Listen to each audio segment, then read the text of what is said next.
ప్రభువైన యేసుక్రీస్తు నామములో మీ అందరికీ శుభములు తెలియజేస్తూ ఉన్నాను. దేవుని యొక్క మహాకృపను బట్టి ఈరోజు మనం దేవుని యొక్క వాక్యాన్ని, బైబిల్ గ్రంథాన్ని తెరిచి దేవుని వాక్యాన్ని మనం ధ్యానించడానికి దేవుడిచ్చిన అవకాశం బట్టి దేవునికి ఎంతో స్తుతులు. ఈ సమయంలో బైబిల్లో నుంచి మార్కు సువార్త 2వ అధ్యాయము 1 నుంచి 5 వచనాలు మనం ఒకసారి పరిశీలిద్దాం.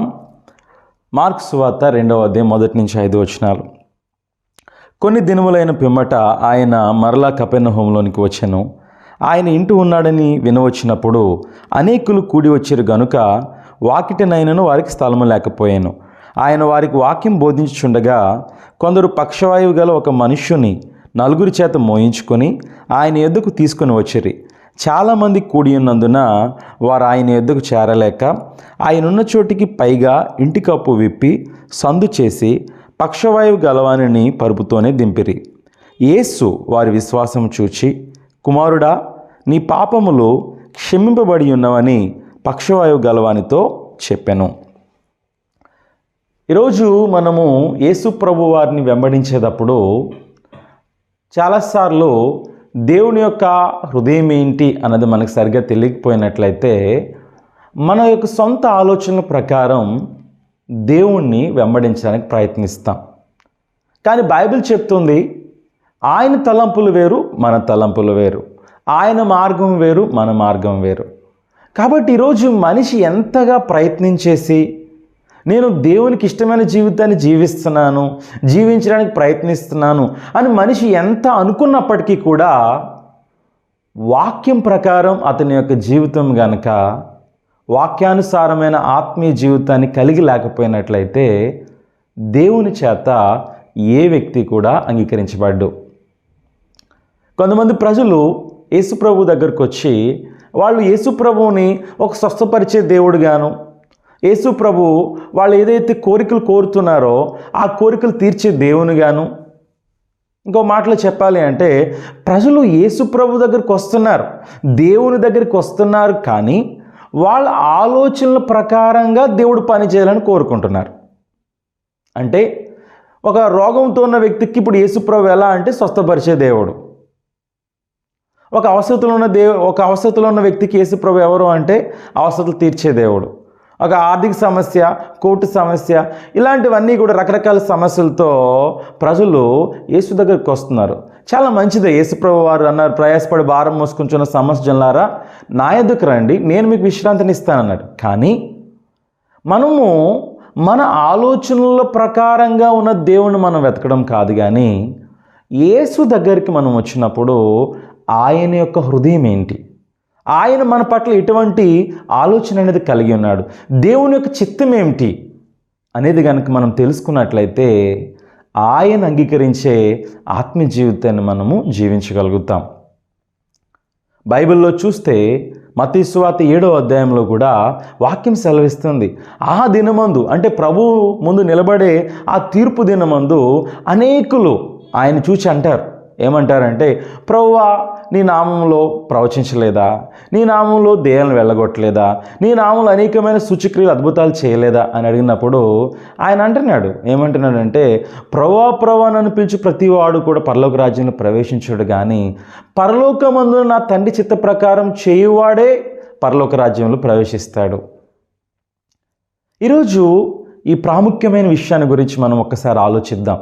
ఏమిటండి దేవుని యొక్క చిత్తం, పరలోకం ఉందన్న తండ్రి చిత్తం ఏంటి?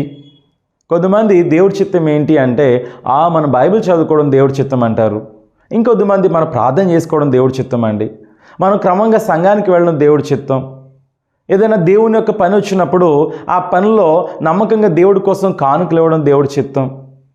ఇలా బైబిల్లో మనం చూస్తే బైబిల్ వీటన్నిటికీ ఒక స్పష్టమైన జవాబు బైబిల్ మనకు అందిస్తూ ఉంది.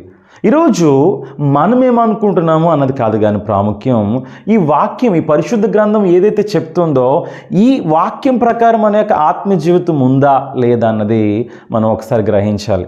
ఎందుకంటే యేసుక్రీస్తు ప్రభువు అనేక సార్లు ఆయన చెప్పిన మాట ఏంటంటే, ఈ శరీరం ఏదైతే ఉందో ఈ శరీరం కేవలం నిష్ప్రయోజనం.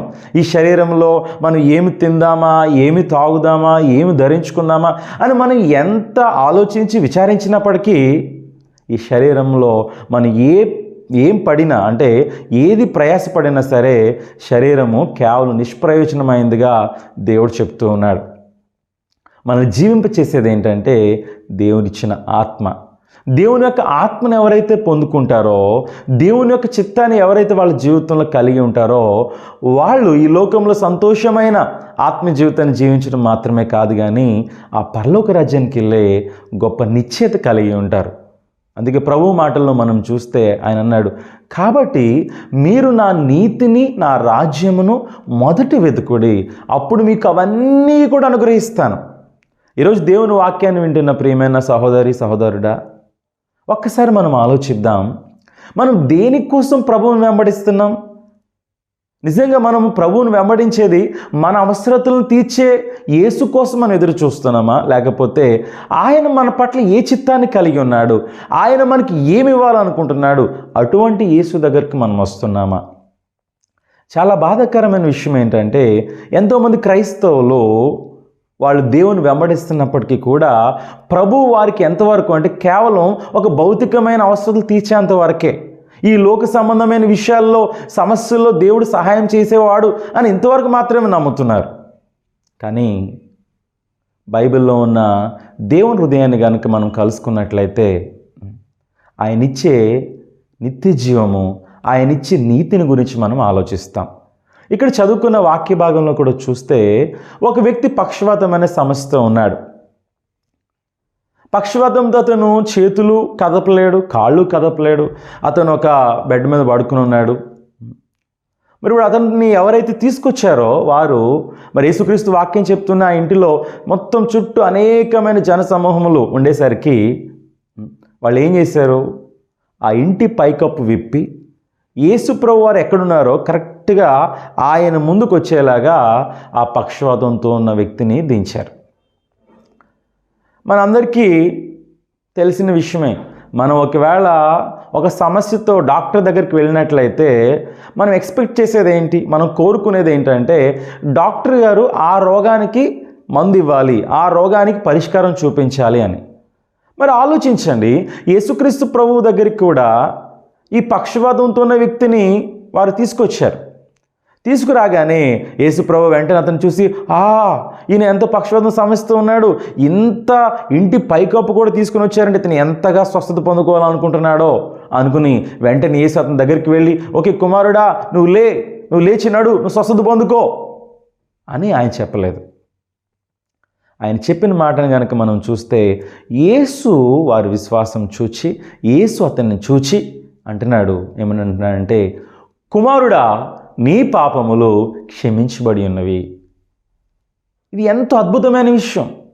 ఎందుకంటే యేసుక్రీస్తు చెప్తున్న మాటలు గనక మనము ఒక విధానంలో గనక చూస్తే ఏంటి, యేసుప్రభుకు తెలియదా సమస్య ఏంటో?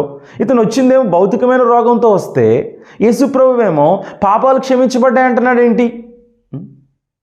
అతనితో నువ్వు స్వస్థత పొందుకున్నావు, నువ్వు స్వస్థత పొందుకో, నువ్వు లేచినాడు అంటే ఎంతో బాగుంటుంది కదా అని మనం చాలాసార్లు అనుకుంటాం. కానీ ఈ లోకంలో ఉన్న మానవాళ్ళందరికీ కూడా అసలు వాళ్ళ సమస్య ఏంటో తెలియదు. మనుషులమైన మనకు మన సమస్య ఏంటో తెలియదు. మనం చాలాసార్లు అనుకుంటాం అనారోగ్యం మన సమస్య అనుకుంటాం, కుటుంబంలో ఏవైనా కష్టాలు ఉంటే అది మన సమస్య అనుకుంటాం, ఆర్థిక సమస్యలు ఇది మన సమస్య అనుకుంటాం. కానీ బైబిల్లో యేసు ప్రభు వారు తెలియజేస్తున్న ప్రాముఖ్యమైన విషయం ఏంటంటే మనిషి ఎదుర్కొంటున్న ప్రతి సమస్యకు మూలము మనిషి హృదయంలో ఉన్న పాపం.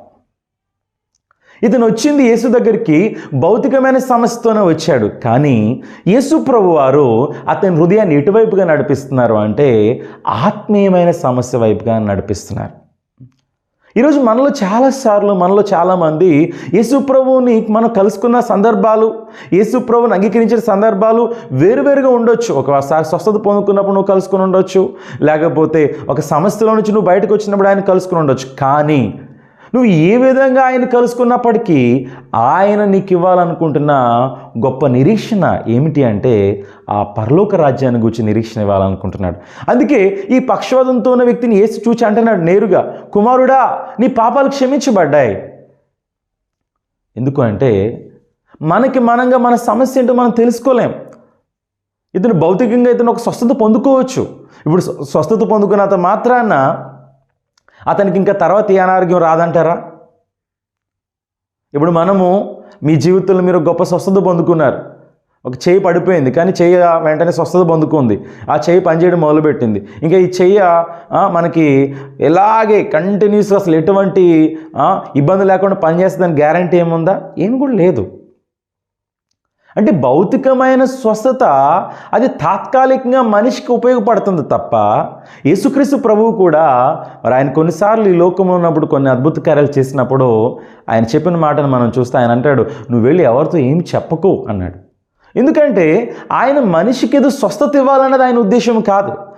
దేవుడి యొక్క రాజ్యాన్ని గూర్చిన వార్త వినాలి. కాబట్టి వినాలంటే ప్రస్తుతం వెళ్తున్న సమస్య ఏదైతే ఉందో ఆ సమస్య నుంచి వాళ్ళు బయటకు వస్తే ఆయన రాజ్యాన్ని గురించి, ఆయన నీతిని గురించి వాళ్ళు వినగలుగుతారు అనేది ఆయనకు ముఖ్యమైన ఉద్దేశం. యేసుప్రభువు ఆయన సువార్తను ఆరంభించినప్పుడే ఆయన అన్నాడు, పరలోక రాజ్యము సమీపించి ఉన్నది, మారు మనసు పొంది సువార్తను నమ్ముడి అని బైబిల్ చెప్తుంది. ఈరోజు ఒక్కసారి మన ఆత్మీయ జీవితాన్ని గురించి మనం పరిశీలించి చూస్తే దేవుని యొక్క చిత్తం ఏంటి? ఒక మనిషి పట్ల దేవుని యొక్క చిత్తం ఏంటి? దేవుని యొక్క హృదయం ఏంటి? ఇతను వచ్చిందేమో భౌతికమైన సమస్యతో వచ్చాడు. యేసుప్రభువు ఇతని యొక్క హృదయాన్ని ఎటువైపు నడిపిస్తున్నాడు అంటే ఆత్మీయమైన సమస్య వైపు నడిపిస్తున్నాడు. ఈరోజు మనం గమనించాలి, ఆదాము అవ్వలు దేవుడు తినొద్దన్న పండు ఎప్పుడైతే తిన్నారో అప్పుడే మనిషి జీవితంలోకి పాపం అనేది వచ్చింది.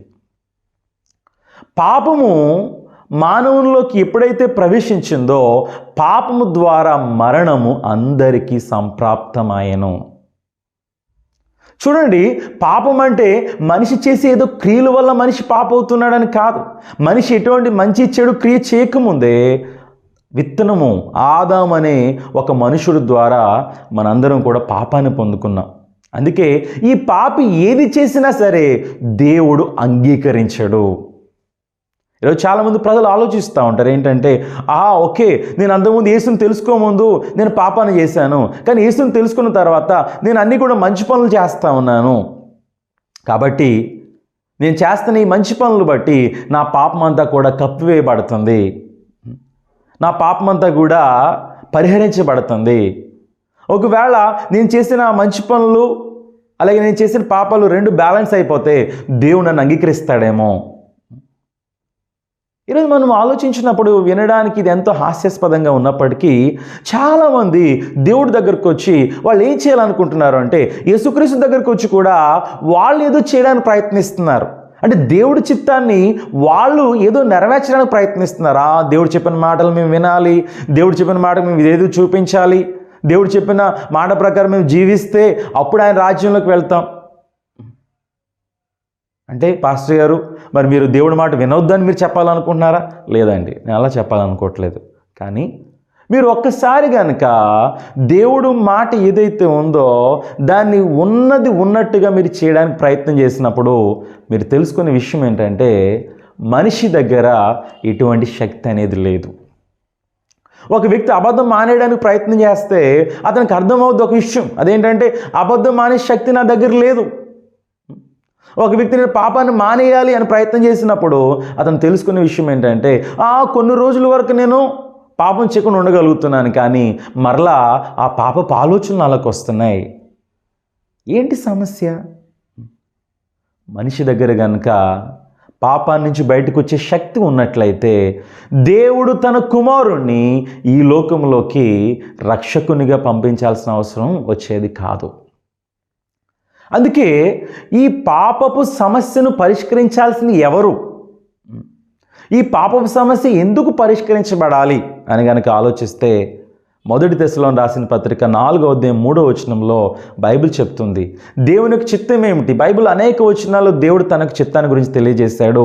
ఈ భాగాన్ని కనుక మనం పరిశీలించి చూస్తే మీరు పరిశుద్ధులు అగుటయే దేవుని చిత్తము. ఇక్కడ వాక్య భాగం స్పష్టంగా చెప్తుంది మనము పరిశుద్ధులుగా తీర్చబడడం, పరిశుద్ధులుగా అవడం దేవుని చిత్తము. ఎందుకంటే ఆల్రెడీ ఈ లోకంలోకి మనము ఆదాము అనే ఒక మనిషి ద్వారా పాపంలో పుట్టాం. ఈ పాపంలో పుట్టిన వ్యక్తి ఎన్ని పనులు చేసినా, ఎన్ని మంచి పనులు చేసినా, ఎన్ని నీతి క్రియలు చేసినా వేటి ద్వారా కూడా అతను పాపంలోంచి బయటికి రాలేడు. మరొక విషయం, ఈరోజు మీరు అనుకుంటూ ఉండొచ్చు, లేదు లేదు లేదు లేదు, నేను పాపం చేసినా సరే దేవుడి సన్నిధిలోకి వచ్చి దేవా నా పాపాన్ని క్షమించు, దేవా నా పాపానికి అడుగు, నేను ఎంతో ఒప్పుకుంటున్నాను, దేవుడి సన్నిధిలో కన్నీరు గారుస్తున్నాను, అప్పుడు పాపంలో నుంచి నేను బయటకు వస్తున్నాను, మళ్ళా పాపం చేస్తున్నాను, మళ్ళా దేవా నా పాపానికి అడుగు దేవా, మళ్ళా నా పాపాన్ని క్షమించు అని అడుగుతున్నాను, మళ్ళా నేను పాపంలో నుంచి బయటకు వస్తున్నాను అని ఒకవేళ మీరు ఇటువంటి ఆత్మీయ జీవితాన్ని కనుక జీవిస్తున్నట్లయితే బైబిల్ ప్రకారంగా దేవుడు చెప్తున్న మాట ఏంటంటే యోహాను సువార్త 9:31 దేవుడు పాపుల మనవి ఆలకింపడని ఎరుగుదుము. దేవుడు పాపి చేసే మనవిని, ప్రార్థనను ఆలకించును అంటున్నాడు. అంటే ఈరోజు పాపికి హృదయంలో సమాధానము, నెమ్మది లేకపోవడం మాత్రమే కాదు, ఒక పాపి క్రైస్తవుని అనుకుంటూ నేను దేవుని వెంబడిస్తున్నాను అనుకుంటూ అతని పాపము ప్రార్థన, పడిపోవడం లేవడం, ఈ విధంగా ఒకవేళ అతని ఆత్మీయ జీవితాన్ని జీవిస్తున్నట్లయితే వాక్యం ప్రకారంగా దేవుడు అతని ప్రార్థనను ఆలకించట్లేదు. ఎందుకంటే ఈరోజు నేనేమనుకుంటున్నాను, మీరేమనుకుంటున్నా, ఒక మనిషి ఏం ఆలోచిస్తున్నాడు అన్నది కాదు ప్రాముఖ్యమైంది, దేవుని యొక్క వాక్యం ఏం చెప్తుంది. దేవుని యొక్క వాక్యము కనుక నేను పాపుల ప్రార్థన ఆలకించును అన్నట్లయితే నువ్వు క్రైస్తవుడు అయినప్పటికీ, నువ్వు బాప్తిసం పొందుకున్నప్పటికీ, నువ్వు పరిశుద్ధాత్మను పొందుకున్నాను, భాషలు పొందుకున్నాను, నువ్వు ఎటువంటి భక్తి జీవితాన్ని కలిగి ఎన్ని సంవత్సరాల నుంచి నీ భక్తి జీవితాన్ని నువ్వు చేస్తున్నప్పటికీ దేవుని మాట మారదు. అనేక వచనాల్లో దేవుడు తెలియజేస్తున్నాడు, పాపం చేసే ప్రతివాడు పాపమునకు దాసుడు. నీ హృదయంలో పాపం కలిగి ఉండి పరలోకమున తండ్రి నా దేవుడు, తండ్రి నా యజమానుడు అన్నట్లయితే నువ్వు బైబిల్కి విరుద్ధమైన ఆత్మ జీవితాన్ని జీవిస్తున్నట్టు. బైబిల్ చెప్తుంది పాపం చేయు ప్రతివాడు పాపమునకు దాసుడు. పాపుల ప్రార్థన దేవుడు ఆలకించును అంటున్నాడు. ఈరోజు ఒక్క విషయాన్ని మనం స్పష్టంగా గమనించాలి, అదేంటంటే ఈ పాపపు సమస్య అనేది మనకు మనంగా పరిష్కరించేది కాదు. ఎందుకంటే ఆదాము అనే ఒక మనిషి ద్వారా ఈ లోకంలోకి పాపం అనేది వచ్చింది కాబట్టి ఈ పాప సమస్య నుంచి బయటికి తీసుకురావాల్సింది కూడా ఎవరు అంటే రెండో ఆదామైన యేసుక్రీస్తు ప్రభు మన కోసం పనిచేయాలి. ఒకసారి మన ఆత్మీయ జీవితాన్ని గురించి మనం ఆలోచించినట్లయితే మన ఆత్మీయ జీవితం కోసం మనం పనిచేస్తున్నాం కాబట్టి కొన్నిసార్లు పాపం చేయకుండా ఉంటున్నాం, మళ్ళీ కొన్నిసార్లు పాపంలో పడిపోతున్నాం, మళ్ళీ కొన్నిసార్లు పరిశుద్ధంగా ఉంటున్నాం, మళ్ళీ కొన్నిసార్లు పాపంలో పడిపోతున్నాం. ఇదేమవుతుందంటే నిరంతరం కూడా ఈ విధమైన ప్రక్రియ జరుగుతూనే ఉంది. నిజంగా యేసుక్రీస్తు కనుక అక్కడ పనిచేసినట్లయితే, యేసుక్రీస్తు కనుక నీ ఆత్మీయ జీవితం కోసం పనిచేసినట్లయితే నువ్వు పాపం నుంచి పరిపూర్ణమైన విడుదల పొందుకుని ఉంటావు. ఇక్కడ మనం గమనిస్తే ఈ వ్యక్తితో అతను ఎప్పుడు కూడా పక్షవాతం పడి ఉన్న వ్యక్తి, ఎప్పుడు దేవాలయానికి వెళ్ళలేదు, ఎప్పుడు కరపత్రాలు పంచిపెట్టలేదు, ఎప్పుడు కూడా అతను యేసుక్రీస్తు ప్రభువా నువ్వు నా పాపాలను కడుగు, నువ్వు నా పాపాలను క్షమించని ఎప్పుడు అడగలేదు. కానీ యేసుక్రీస్తు ప్రభు అతన్ని చూచి అతనితో ఒక మాట చెప్తున్నాడు. ఆ మాట ఏంటంటే, కుమారుడా నీ పాపములు క్షమించబడి ఉన్నవి. ఎందుకైనా మాట చెప్తున్నాడు అంటే ఒక వ్యక్తితో యేసుక్రీస్తు ప్రభు గనక నీ పాపాలు క్షమించబడి ఉన్నాయంటే అతని పాపాలు క్షమించబడిపోతాయనా? అంటే అంత సింపులా ఒక వ్యక్తి పాపాలు క్షమించబడడం అంటే? ఈరోజు మనం ఆలోచించాలి, మనిషి పని చేస్తే అసాధ్యము, కానీ యేసుక్రీస్తు పని చేస్తే ఆయనకు అసాధ్యమైందంటూ ఏది కూడా లేదు. ప్రియమైన సహోదరుడా, నీ ఆత్మీయ జీవితంలో నీ కోసం నువ్వు పనిచేస్తున్నట్లయితే నువ్వు ఎన్ని సంవత్సరాల ఆత్మీయ జీవితాన్ని జీవించినప్పటికీ కూడా ఇంకా ప్రయాసగానే ఉంటుంది. ఒకవేళ నీ ఆత్మీయ జీవితం కోసం యేసు పనిచేస్తే, యేసు ఆయన ఎప్పుడూ కూడా సగం పనిచేసే వ్యక్తి కాదు. ఆయన సగం పనిచేసి సగంలో మనల్ని వదిలేసే దేవుడు కాదు. ఆయన ఏ పనిని చేసినా సరే పరిపూర్ణంగా చేసేవాడు. ఏ పనిని చేసినా సరే అది నిత్యము ఉండే విధంగా జరిగించే దేవుడు మనం నమ్ముతున్న యేసుక్రీస్తు ప్రభువు. కానీ సమస్య ఏంటంటే ఈరోజు ఎంతోమంది రకరకాల బోధల చేత వాక్యానికి విరుద్ధంగా ఉన్న సిద్ధాంతాలను పట్టుకొని వాళ్ళు ఏం చేస్తున్నారంటే బైబిల్లో ఏదైతే ఆత్మీయ జీవితం ప్రస్తావించబడిందో దానికి వేరుగా మనుషుల యొక్క పనుల్ని యేసుక్రీస్తు పనితో కలుపుతున్నారు. మనిషి పని ఎప్పుడైతే యేసుక్రీస్తు పనితో కలపబడుతుందో అక్కడి నుంచి ఏం మొదలవుతుందంటే మనిషి యొక్క సొంత ఆత్మీయ జీవితం మొదలవుద్ది. మనిషి యొక్క సొంత ఆలోచనలు అతని ఆత్మీయ జీవితాన్ని ప్రభావితం చేయడం మొదలు పెడతాయి. పేరేమో ఆత్మీయ జీవితం, పేరేమో యేసుక్రీస్తు నమ్ముకొని, పేరేమో రక్షణ పొందుకొని, పేరు బాప్తిసం పొందుకున్నాను. పని చేసేది ఎవరు? నువ్వు పని చేయడం. అందుకే ఈరోజు వరకు కూడా నీ హృదయంలో పాపం నుంచి పరిపూర్ణమైన విడుదల లేకపోవడం గల కారణం అదే. నువ్వు పని చేస్తున్నావు. యేసు పని చేయాల్సిన చోట నువ్వెప్పుడైతే పని చేస్తున్నావో ఆయన నీ కోసం చేసిన పనిని నీ జీవితంలో నువ్వు పొందుకోలేవు. అందుకే మనల్ని పరిశుద్ధులుగా తీర్చడము తండ్రి చిత్తం, ఆ దేవుని చిత్తం. ఆ చిత్తాన్ని నెరవేర్చడం కోసం ఎవరు ఈ లోకంలోకి వచ్చారు అంటే యేసుక్రీస్తు ప్రభువు మానవ ఆకారిగా, మానవ రూపంలో ఆయన ఈ లోకంలోకి వచ్చి మన పాపముల కోసం రావాల్సిన శిక్షను ఆయన శిలువలో పొందుకున్నాడు. చాలాసార్లు మనం ఏమనుకుంటామంటే ఈ వాక్యాలని మనకు తెలుసు కదా, యేసుప్రభు శిలువలో మరణించలేదని ఎవరికి తెలియదు. యేసుప్రభు వచ్చాడు, ఆయన రావడం బట్టే కదా మన పాపాలు పోతాయి. ఒకసారి నీ హృదయంలో ఒక ప్రశ్న వేసుకోండి. మీ హృదయంలో నిజంగా యేసుక్రీస్తు ప్రభు రావడం ద్వారా నీ పాపాలన్నీ కూడా సమాప్తమైనయా? ఈరోజు చాలా విచిత్రమైన పరిస్థితులు మనకు ఎదురవుతూ ఉంటాయి. ఇదే నోటితో మనం చెప్తూ ఉంటాం, యేసుక్రీస్తు ప్రభు వచ్చిన పాపాలను తీసివేయడానికి. యేసుక్రీస్తు ప్రభు వచ్చి ఆయన శిలువలో మరణించాడు, నా పాపాల కోసం ఆయన రక్తం కార్చాడు. మరి నీ హృదయంలో పాపం ఉందా? నా హృదయంలో పాపం ఉంది. ఇదే నోటితో మనం చెప్తున్నాం యేసుక్రీస్తు ప్రభు మన పాపం కోసం మరణించాడని. మరలా ఇదే నోటితో మనం చెప్తున్నాం మన హృదయంలో పాపం ఉందని. అంటే ఆయన పాపం చేశాడు కాబట్టి ఆయన పాపం కోసం ఆయన శిలువలో మరణించాడంటారా? ఇక్కడే వ్యత్యాసం అనేది ఉంది. ఆత్మీయ జీవితం కోసం నువ్వు పనిచేయడం, నీ ఆత్మీయ జీవితం కోసం యేసు పనిచేయడం. అందుకే బైబిల్లో మనం చూస్తే హెబ్రీ పత్రిక 10వ అధ్యాయంలో ఒక వచనాన్ని మనం చూద్దాం. హెబ్రీ పత్రిక 10వ అధ్యాయము 7వ వచనం ఒకసారి మనం చదివినట్లయితే ఇక్కడ బైబిల్ చెప్తుంది. అదేమిటంటే, అప్పుడు నేను గ్రంథపు చుట్టలో నన్ను గూర్చి వ్రాయబడిన ప్రకారము, దేవా నీ చిత్తము నెరవేర్చుటకు ఇదిగో నేను వచ్చి ఉన్నానంటిని. యేసుక్రీస్తు ప్రభు ఆయన దేవుని యొక్క చిత్తాన్ని నెరవేర్చడం కోసం మన కోసం వచ్చాడంటండి. ఏమిటా చిత్తం? ఈరోజు మనం పరిశుద్ధులుగా తీర్చబడడం అనేది దేవుని యొక్క చిత్తం. ఈ చిత్తాన్ని నెరవేర్చడానికి ఎవరు వచ్చానంటున్నారండి? మీరు ఆ 10వ అధ్యాయాన్ని కనుక మీరు పరిశీలించి చదివితే, ఇదిగో నువ్వు ఒక శరీరాన్ని నాకు అమర్చావు, నువ్వు పూర్ణహోమములు పాప పరిహార బలులు నువ్వు కోరలేదు.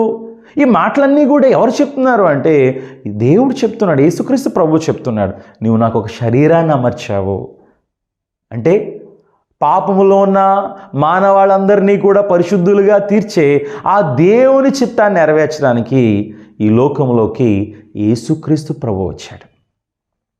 ఆయన వచ్చి ఆయన సిలువలో తన చివరి రక్తబొట్టు వరకు రక్తాన్ని కాచి మన పాపములన్నిటికీ రావాల్సిన వెలను ఆయన సిలువలో చెల్లించాడు. అందుకే బైబిల్ చెప్తుంది, హెబ్రీ పత్రిక 10:10 చూస్తే, హెబ్రీ పత్రిక 10వ అధ్యాయం 10వ వచనంలో మనం చూస్తే, యేసుక్రీస్తు యొక్క శరీరము ఒక్కసారి అర్పింపబడుట చేత ఆ చిత్తమును బట్టి మనము పరిశుద్ధ పరచబడి ఉన్నాము. అంటే ఆ చిత్తం, ఏ చిత్తము? యేసుక్రీస్తు యొక్క శరీరము ఒక్కసారి అర్పించబడింది కాబట్టి ఆయన పనిని బట్టి మనము పరిశుద్ధ పరచబడి ఉన్నాము. ఎప్పుడో తెలుసా అండి?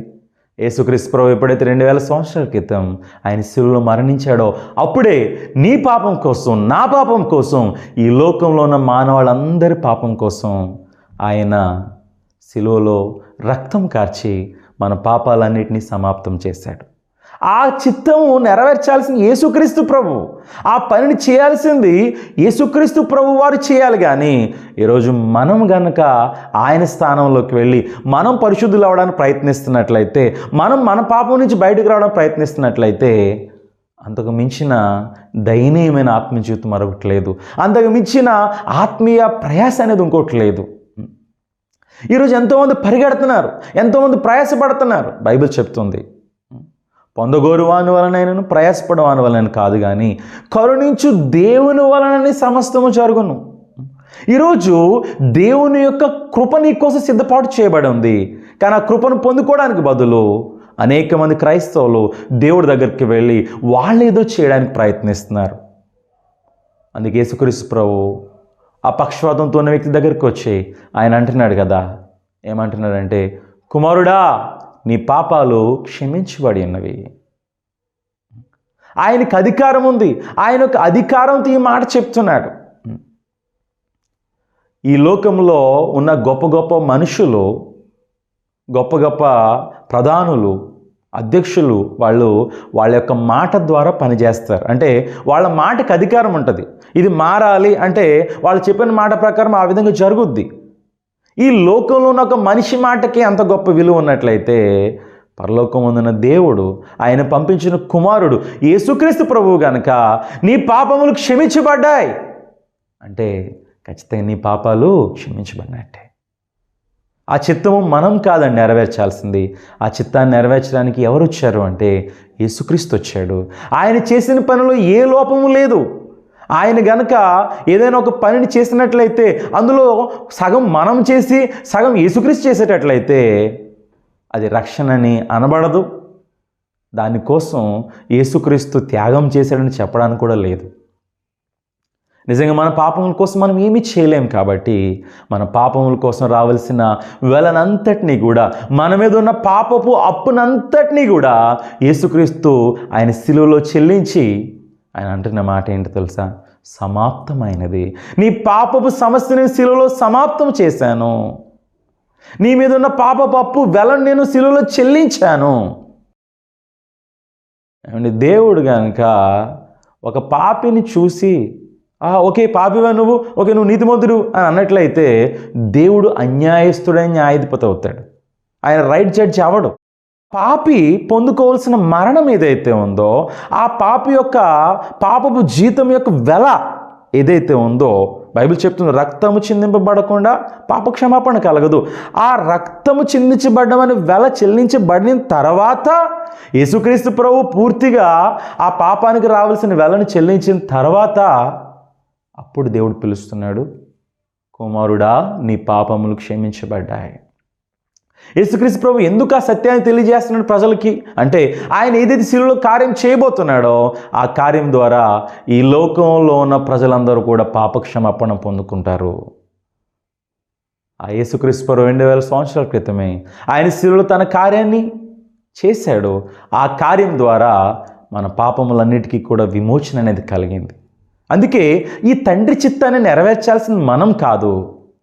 ఆ చిత్తాన్ని మన జీవితంలో నెరవేర్చడానికి ఎవరు ఈ లోకంలోకి వచ్చారు అంటే యేసుప్రభు ఈ లోకంలోకి వచ్చాడు. నీకు ఇప్పటి వరకు యేసుక్రీస్తు తెలుసున్నప్పటికీ, నువ్వు యేసుక్రీస్తుని రక్షకుడిగా అంగీకరించాలని అనుకున్నప్పటికీ నీ హృదయంలో గనక ఆయన ఇచ్చే నీ పాపక్షమాపణ నువ్వు కలిగి లేనట్లయితే నువ్వు ఇంకా యేసును కలుసుకున్నట్టు కాదు.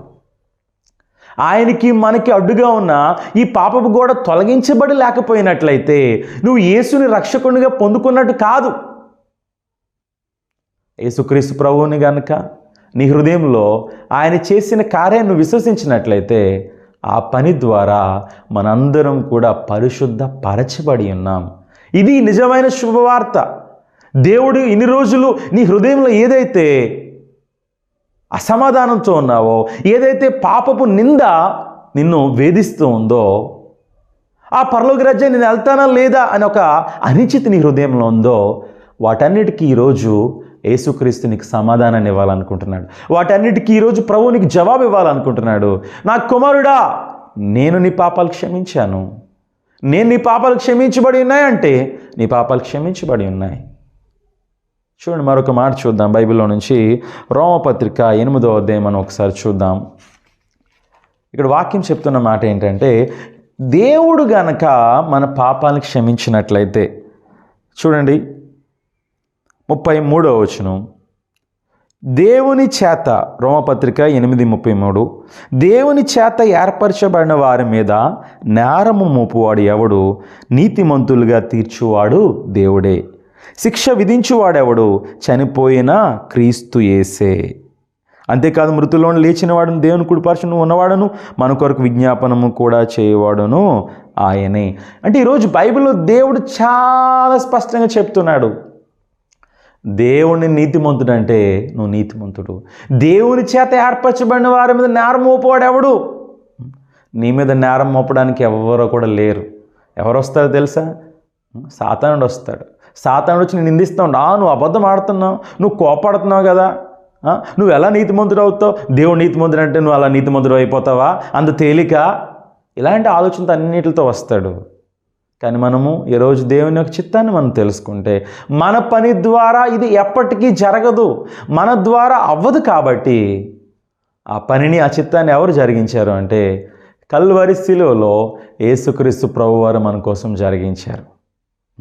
అందుకే ఆ యేసుక్రీస్తు ప్రభు ఆయన అంటున్నాడు కదా, కుమారుడా నీ పాపాలు క్షమించబడి ఉన్నవి. ఆ మార్క్స్ 2వ అధ్యాయంలో ఉన్న పక్షపాతం గల వ్యక్తితో కాదండి, ఈరోజు ఈ వాక్యాన్ని వింటున్న అందరితో కూడా దేవుడు చెప్తున్నాడు, ఓ కుమారుడా, ఓ కుమార్తె, నీ పాపములు నేను క్షమించాను. నీ పని ద్వారా కాదు, నా కుమారుడైన యేసుక్రీస్తు శిలువలో రక్తం కార్చడం ద్వారా నీ పాపాలన్నీ కూడా క్షమించబడ్డాయి. ఇది దేవుని యొక్క చిత్తం. ఒకవేళ ఇప్పటి వరకు నీ జీవితంలో ఆ తండ్రి చిత్తాన్ని అంగీకరించకపోయినట్లయితే ఈరోజు ఈ వాక్యం వింటున్నప్పుడు ఒక్కసారి అవును దేవా, నువ్వు ఎప్పుడు అబద్ధమాడే దేవుడు కాదు, నువ్వు జరగని కార్యాన్ని జరిగిందని చెప్పే దేవుడు కాదు, నీవు నా పాపాలు క్షమించావంటే నా పాపాలు క్షమించబడినట్టే. దేవుని చేత నీతిమంతుడిగా ఏర్పరచబడిన వారి మీద ఎవరు నేరం మోపగలుగుతారు? ఈ సత్యాన్ని మన హృదయంలో అంగీకరించినట్లయితే మనం స్వతంత్రులుగా ఆత్మీయ జీవితాన్ని జీవించగలుగుతాం. దేవుని యొక్క పరిశుద్ధాత్మ చేత మన యొక్క ఆత్మీయ జీవితం అనేది అద్భుతమైన రీతిలో నడిపించబడడానికి దేవుడు మన కోసం సిద్ధపాటు చేశాడు. సమస్తాన్ని దేవుడు మన కోసం సిద్ధపాటు చేశాడు. కాబట్టి ఒక్కసారి మన హృదయాన్ని తెరుద్దాం. మన హృదయాన్ని తెరిచి దేవుడు తన చిత్తాన్ని నా కోసం జరిగించాడు అని ఈ మాటను ఈ మార్క్స్ 2వ అధ్యాయంలో ఉన్న ఈ వాక్య భాగం ద్వారా మన హృదయం అంగీకరించినట్లయితే పరిశుద్ధాత్మ దేవుడు మీ జీవితంలోనూ, మీ కుటుంబ జీవితంలోనూ, మీరు ఎక్కడ ఉన్నప్పటికీ కూడా అక్కడ మిమ్మల్ని గొప్ప ఆశీర్వాదంగా దేవుడు మిమ్మల్ని వాడుకోవాలనుకుంటున్నాడు. అటువంటి దేవుని కృప మీ అందరికీ కూడా తోడై నడిపించును గాక. God bless you.